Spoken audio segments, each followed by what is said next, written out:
tapat, matatag at maaasahan balitang tama at totoo lamang dito sa Pilipinas Network. Magandang araw sa ating mga kababayan sa Pilipinas at sa buong mundo. Huwag kalimutang pusuan ang video, sumubaybay at pindutin ang batingaw upang lagi kayong updated sa balita. Simulan na natin. Isang malawakang pag-atake ang inilunsad ng militar ng Ukraine laban sa daungan ng Novorossiysk sa Black Sea ng Russia. Tinamaan sa naturang pagsalakay ang mga barkong pandigma sa loob mismo ng isang naval base at napilitang pansamantalang itigil ang operasyon ng dalawang malalaking terminal ng butil doon. Ayon sa mga opisyal mula sa magkabilang panig, itinuturing itong isa sa pinakamalalaking dagok sa infrastruktura ng Russia sa rehiyon. Sa kabila ng tagumpay ng operasyon ng militar ng Ukraine, nag-iwan naman ito ng malagim na trahedya sa mga sibilyan sa paligid ng lungsod. Kinumpirma ni Regional Governor Veniamin Kondratiev na hindi bababa sa 2 tao ang nasawi sa nasabing pag-atake, kabilang ang isang 8 taong gulang na bata. Ang insidenteng ito ay muling nagpapakita ng matinding epekto ng patuloy na digmaan sa mga inosenteng mamamayang hindi direktang sangkot sa labanan. Inilarawan ng SBU o Serbisyong Pansiguridad ng Ukraine ang ginawang pag-atake bilang isang operasyong may napakahalagang estratehikong kahalagahan para sa kanilang bansa. Gumamit umano ng mga makabagong drone at missile upang direktang targetin ang Novorossiysk Naval Base. Inihayag ni Ukrainian President Volodymyr Zelensky na kabilang sa mga matinding napinsala ang 2 frigate, isang malaking landing ship, isang corvette at iba pang sasakyang pandigma.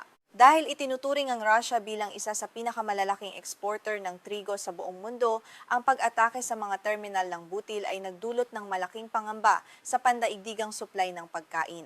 Agad na tumaas ng humigit kumulang 3% ang Chicago Wheat Futures matapos mabalitaan ang pagsabog sa Novorossiysk, isang malinaw na hudyat ng posibleng pagtaas ng presyo ng mga pangunahing pagkain sa pandaigdigang merkado. Mabilis namang kumilos ang Ministry ng Agrikultura ng Russia upang humanap ng mga alternatibong ruta para sa kanilang mga export. Bago pa man ang insidenteng ito, nagbabala na ang pangunahing alyansa ng mga negosyante ng butil sa Russia na ang mga pag-atake ng Ukraine ay maaaring magdulot ng matinding krisis sa pagkain at gutom sa ilang bahagi ng Afrika at Gitnang Silangan dahil sa posibleng kakulangan sa supply ng trigo. Idineklara naman ni Novorossiysk Mayor Andrei Kravchenko ang state of emergency sa buong lungsod matapos maputol ang supply ng tubig dahil sa mga pinsalang dulot ng pag-atake. Ayon sa alkalde, 4 na malalaking kumpanya, mahigit 20 gusaling residential at ilang pasilidad pang edukasyon ang nagtamo ng malubhang pinsala dahilan upang maantala ang normal na pamumuhay ng mga lokal na residente. Ang labanan sa Black Sea ay matagal nang nakaaapekto sa pandaigdigang ekonomiya ng pagkain. Ang mga nakaraang pag-atake ng Russia sa mga barko ng Ukraine ay nagpababa rin sa kakayahan ng bansa na mag-export ng sarili nitong mga butil. Iniulat ng Ministry ng Agrikultura ng Ukraine na bumagsak ng 76% ang kanilang mga kargamento sa unang 2 linggo ng Agosto kumpara sa parehong panahon noong nakaraang taon. Bilang tugon sa mga harang sa dagat, nagkasundo ang Ukraine at Moldova na bumuo ng bagong plano upang maipamahagi ang mga butil ng Ukraine sa pamamagitan ng riles patungong Europa. Ang hakbang na ito ay naglalayong iwasan ang mapanganib na ruta sa Black Sea at matiyak na makararating pa rin ang mga produktong agrikultural sa mga bansang lubhang nangangailangan ng mga ito sa kabila ng patuloy na digmaan sa rehiyon. Hindi lamang ang Novorossiysk ang nakaranas ng matinding pag-atake sa araw ding iyon. Sa Crimea, isang rehiyon ng Ukraine sa Black Sea na sinakop at inangkin ng Moscow noong 2014, mahigit 3 dosenang drone ang iniulat na pinabagsak sa Sevastopol. Kinumpirma ito ng Russian-installed governor na si Mikhail Razvoshayev sa pamamagitan ng isang opisyal na pahayag sa kanyang Telegram channel. Habang ang digmaan sa pagitan ng Russia at Ukraine ay patuloy na tumitindi, lalo pang pinaigting ng Moscow ang mga pag-atake nito sa mga pasilidad ng logistics at imbakan ng Ukraine. Ayon sa pamahalaang Russia, tugon ito sa patuloy na pag-target ng Kyiv sa kanilang mga pasilidad ng enerhiya, daungan, at iba pang mahahalagang sentrong logistikal na sumusuporta sa ekonomiya at operasyong militar ng Russia. Sa gitna ng lumalalang labanan, may mga hakbang pa rin ginagawa sa diplomasya upang makahanap ng solusyon sa digmaan. Inihayag ni Pangulong Zelensky na nagsumite ang Kyiv ng mga bagong panukala sa mga negosyador ng Estados Unidos para sa isang planong naglalayong wakasan ang hidwaan. Ang digmaang ito na nagsimula noong Pebrero 2022 ay patuloy na nagdudulot ng kawalan ng katiyakan sa buong mundo. Paulit-ulit na nananawagan ang Ukraine para sa isang makatarungang ceasefire upang ihinto ang patayan. Gayunpaman, iginigiit ng Russia na bukas ito sa negosasyon, ngunit sa kondisyong dapat isuko ng Ukraine ang 4 na rehiyong inaangkin ng Moscow. Bukod dito, hinihingi rin ng Kremlin na lutasin muna ang mga tinatawag nitong pinag-ugatan ng hidwaan bago magkaroon ng pangmatagalang kapayapaan sa rehiyon. Bukod sa mga terminal ng butil, ang daungan ng Novorossiysk ay kilala rin bilang tahanan ng mahahalagang infrastruktura para sa pag-export ng langis. Kabilang dito ang Caspian Pipeline Consortium o CPC na bahagyang pagmamay-ari ng mga higanteng kumpanya ng langis ng Amerika tulad ng Chevron at ExxonMobil. Ang pipeline na ito ang nagdadala ng langis mula sa Kazakhstan patungo sa pandaigdigang merkado ng enerhiya. Isang ulat mula sa Financial Times ang nagsiwalat na kasunod ng hiling ni US Vice President J.D. Vance noong huling bahagi ng Hulyo, sumang-ayon umano ang Ukraine na huwag targetin ang infrastruktura ng CPC at mga barkong hindi pagmamay-ari ng Russia.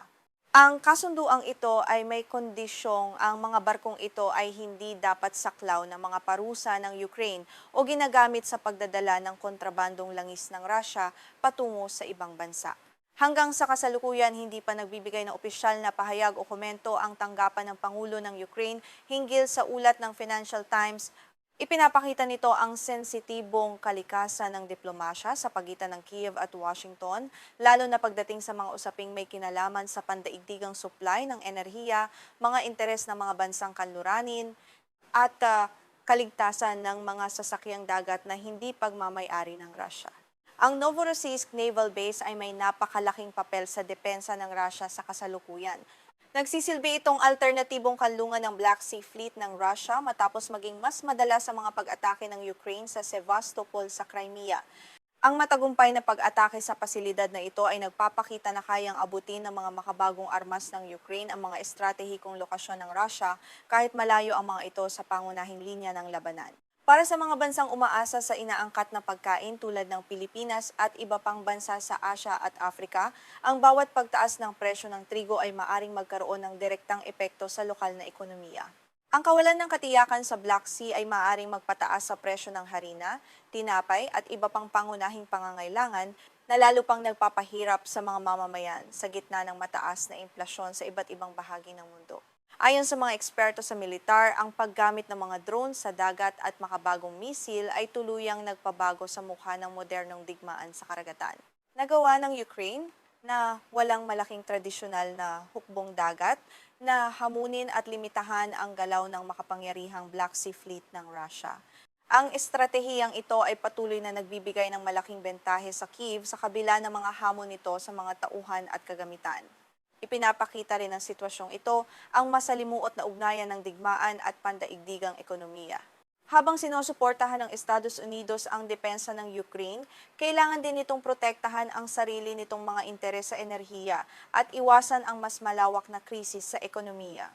Ang pakiusap na huwag targetin ng CPC ay nagpapakita na may mga limitasyon at konsiderasyong ipinapataw pa rin ang mga kaalyado kaugnay ng paggamit ng kanilang suporta.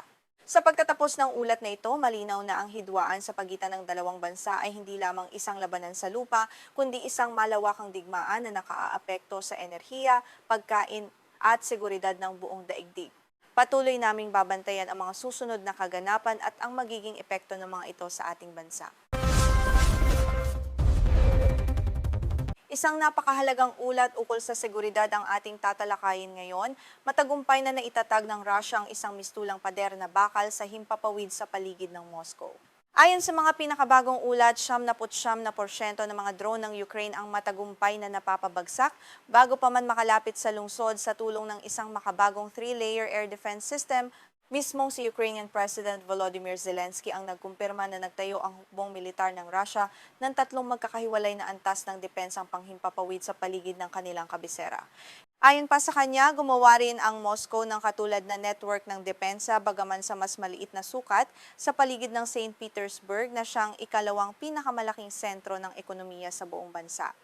Batay sa mga nakalap na satellite data na inilabas ng pahayagang Kyiv Post, na kumpleto ng Russia ang pagtatayo ng ikatlong layer ng depensa nito nitong mga nakaraang buwan.